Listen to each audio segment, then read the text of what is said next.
Atenção! Começa agora uma teleaula de Biologia do Ensino Médio. Você vai assistir a teleaula de número 32. Bons estudos!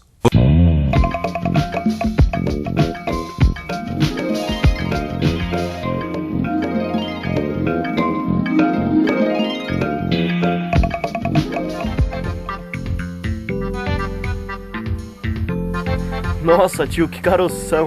Que cara é essa, menino? Você nunca viu um berne? Eu não. Ou melhor, esse berne é igual aquele que dá nos cachorros? É esse mesmo. E dá em gente também. O duro é que a gente só acha o berne quando aparece um caroço ou um buraco na vaca.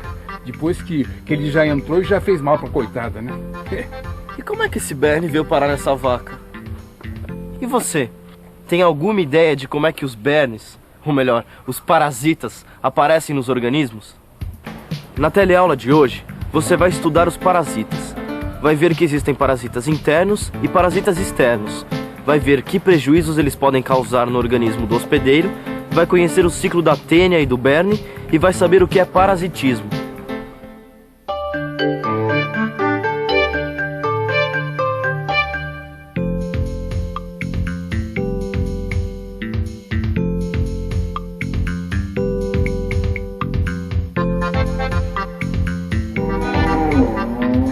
E é muito comum dar parasitas em vacas, tio? Se é.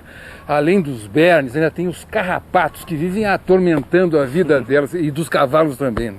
Bom, já deve ter dado para você perceber que os carrapatos e os bernes são exemplos de parasitas. Tá lembrado? Os parasitas são aqueles organismos que se alimentam de substâncias que eles tiram de outros organismos vivos, ou seja, dos seus hospedeiros. E é muito comum que os hospedeiros saiam prejudicados nesse tipo de relação. Claro, né? É só pensar no carrapato que para viver tira sangue do boi e do cavalo. Tá aí um ótimo exemplo de parasitismo. Uma relação na qual o parasita depende do seu hospedeiro para retirar energia e para realizar o seu ciclo de vida. Acontece que se o parasita não prejudicar o seu hospedeiro ao ponto de causar a sua morte, ele vai ter uma boa fonte de nutrição e tempo suficiente para realizar o seu ciclo de vida.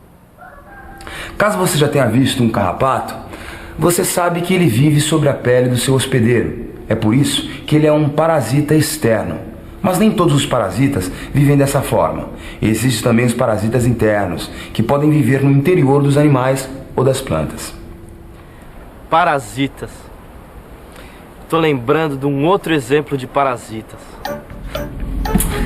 Puxa vida. Ô mãe!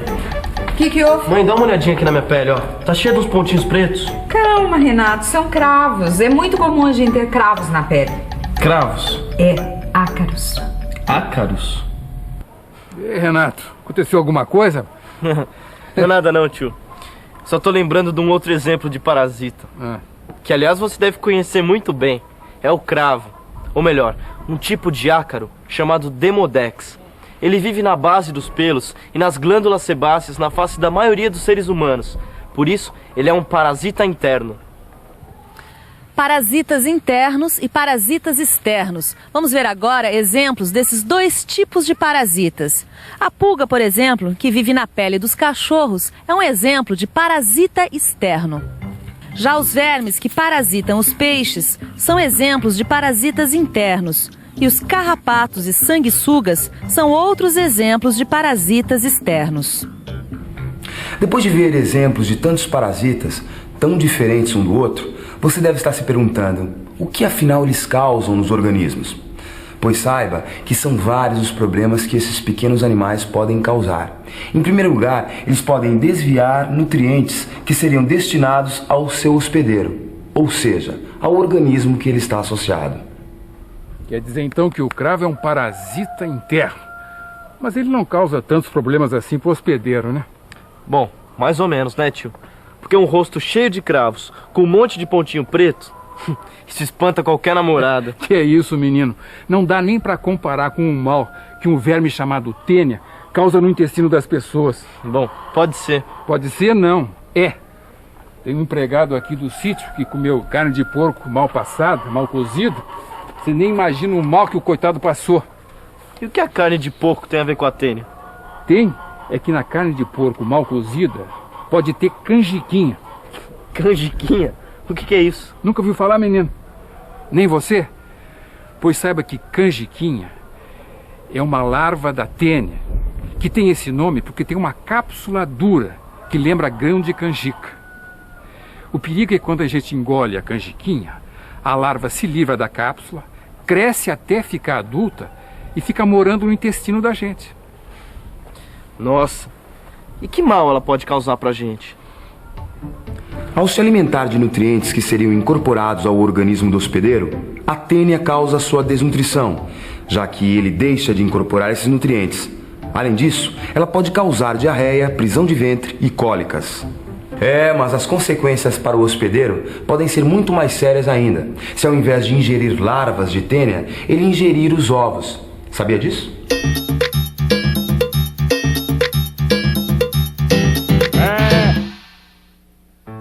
Sabia que se o homem ingere ovos de tênias presentes nas fezes do hospedeiro e que contaminam alimentos, ocorre a formação de larvas em vários órgãos, inclusive no cérebro?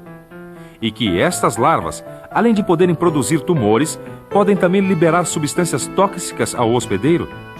Por isso é tão importante lavar muito bem os alimentos antes de comer. Enquanto estão na horta, as verduras, os legumes e as frutas estão sujeitos a entrar em contato com as fezes de hospedeiros que contenham ovos de tênias. Outro problema que os parasitas podem causar nos seus hospedeiros são as lesões de tecidos provocadas através de ação mecânica. Alguns vermes, como as tênias, possuem ganchos com os quais se prendem aos tecidos do hospedeiro. E esses ganchos provocam o ferimento das paredes de alguns órgãos, favorecendo a entrada de organismos infecciosos, como as bactérias. Muitas vezes confundimos infecção com doença. Só que, na verdade, infecção não quer dizer necessariamente que está ocorrendo um mau funcionamento do organismo, mas sim que o hospedeiro está abrigando um parasita interno, que pode ser um verme, uma bactéria ou um vírus. Como você já viu em outra teleaula, uma pessoa pode ser portadora do vírus da AIDS e não manifestar a doença. Quer dizer, a pessoa está infectada com o vírus, mas não está doente. Afinal, tio, como é que a vaca é infectada pelo berne? Está vendo essas moscas aí? Elas transportam o ovo do berne até o pelo da vaca. E esse ovo é tão pequenininho que a gente não enxerga ele. Mas aí o ovinho estoura e a larva que sai dele penetra na vaca. Tá. E esses caroços que a gente sente, então, é o berne? Espera aí, menino, não terminei ainda. Esses caroços são as larvas que cresceram e que vão sair do pelo da vaca e cair no chão. E só quando a larva cresce é que ela é chamada de berne. Tá legal. Deu para entender? Então vamos ver esse ciclo com mais detalhes. O berne nada mais é do que uma larva de um tipo de mosca que parasita ovelhas, cavalos, burros, cabras, bois, cachorros e de vez em quando o próprio homem. O ciclo do berne começa com essa mosca depositando seus ovos sobre outras moscas, as moscas varejeiras. Essas moscas, por sua vez, transportam os ovos do berne até o pelo do boi. E quando os ovos eclodem, as larvas vão para o interior do corpo do boi, ou melhor, do hospedeiro. E enquanto a larva está no organismo do hospedeiro, ela se alimenta dos seus tecidos e dos líquidos do seu corpo, provocando perda de peso e febre. Quanto mais a larva estiver desenvolvida, mais escura vai ficar. A larva, então, sai da pele e cai na terra, onde se transforma em pupa. Dessa pupa, depois de uns 20 ou 30 dias, sai um inseto adulto. Nossa, tio, quer dizer que o berne causa tantos problemas assim? Pois é. E não tem como a gente combater o berne? Bom, a melhor maneira é acabando com as moscas que transportam os ovos. E como é que a gente pode combater as moscas? Ora, menino, deixando o pasto sempre limpo, sem moitas, arbustos, restos de lixo, fezes ou restos de animais. Entendi. Sem as sujeiras que atraem as moscas. Isso mesmo. Mantendo o pasto sempre limpo, a gente evita essa interação que traz tantos prejuízos para o boi. Se o berne é beneficiado e o boi é prejudicado nessa interação, aí não existe uma relação de mutualismo. Como você já viu em outra teleaula, mutualismo é uma interação onde os dois participantes se beneficiam. Então, que espécie de relação é essa entre o boi e o berne, onde um participante se beneficia e o outro tem prejuízo? Quando numa interação ocorrem efeitos negativos sobre um dos participantes e efeitos positivos sobre o outro, nós chamamos esta relação de parasitismo. O participante que sofre os efeitos positivos é chamado de parasita, e o participante que recebe os efeitos negativos é chamado de hospedeiro.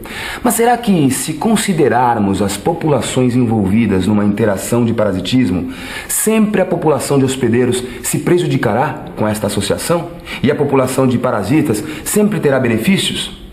Para entender isso melhor, vamos imaginar uma situação que aconteceu aqui, na Austrália.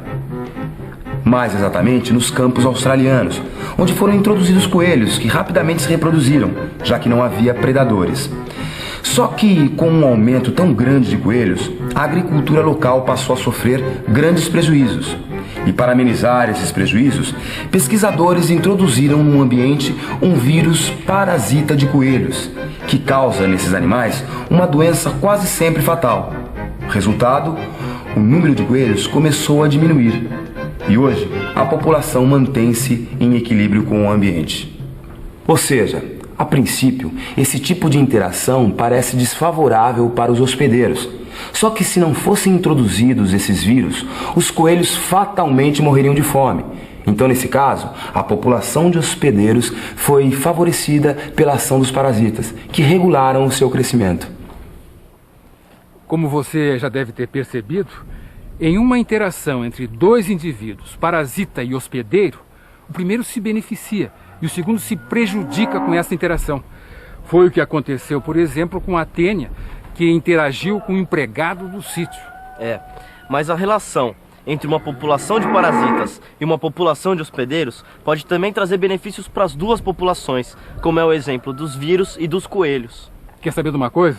Por hoje chega. Mas tio, não existe um jeito mais eficaz de evitar todos esses problemas causados pelo berne? Tem sim. A melhor maneira é fazer com que os bois e as vacas sejam acompanhados por um veterinário. Esse sim é o melhor método para fazer com que eles cresçam saudáveis, cheios de saúde. Tá legal. Bom, então acho que é melhor a gente ir porque a tia não gosta de atrasos, né? O almoço já tá quase na mesa. Enquanto a gente vai pra lá, você fica com a revisão. E atenção, se liga aí que é hora da revisão. Na teleaula de hoje, você viu que existem parasitas internos e parasitas externos. Viu que os parasitas podem causar diferentes danos ao hospedeiro.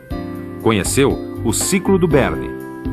E viu ainda que na relação de parasitismo entre dois indivíduos ocorrem efeitos negativos para o hospedeiro e efeitos positivos para o parasita.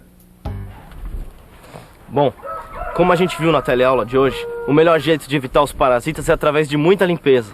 Por isso, não esqueça nunca de lavar muito bem os alimentos que você for comer. Até a próxima!